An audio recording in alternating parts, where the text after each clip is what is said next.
So I was driving down I-5 in my new car, actually, which really doesn't matter all that much, except that all of a sudden I'm driving along, bam!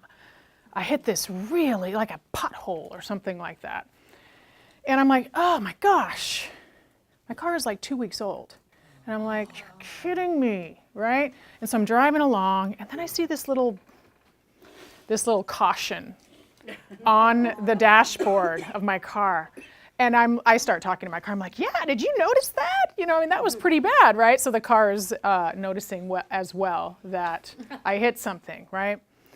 So I'm driving along. Normally I would take the Sunset exit, but by the time I got to Iowa, I had to get off the freeway, okay? Because I knew something wasn't right. So I pull over, and if you guys are from here in Bellingham, you know what the Iowa exit is like. It's not the greatest exit to be on.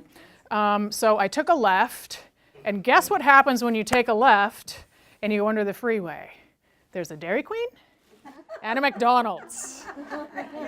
So, and a Starbucks, you're right. And so of course, I pulled into the safest, closest location, the Dairy Queen, right? That's exactly what we're supposed to do.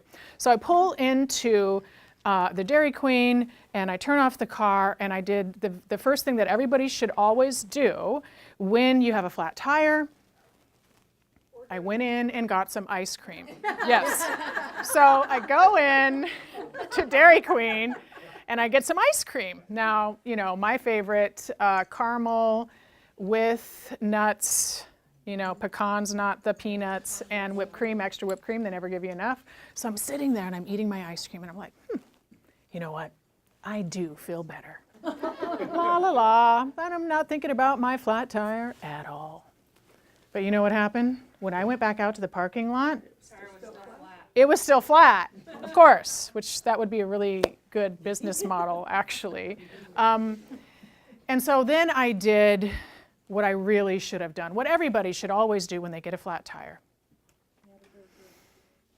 I called my brother-in-law, okay? Because he used to work at Les Schwab. And so I wanted to fix my own tire, of course, okay? I wanted to fix my own tire. And he said, Erica, I'm just right around the corner, so I'll just come do it for you. I'm like, okay. So he drives in, and in, you know, about, I mean, he's really good, seriously. And I learned some things about it, like how to loosen the lug nuts, but not all the way, and how to get the tire in the right position, all of this stuff kind of with these fancy new cars. He put in my little teeny tire, but I made it home safely. Once that tire was on, I did feel better. I actually felt better. Now, I didn't feel better completely until I had actually driven out of the dealership with my new tire, which they paid for, by the way, because it was still under warranty. So that's when I actually really did feel better. I had my tire on there. Everything was good.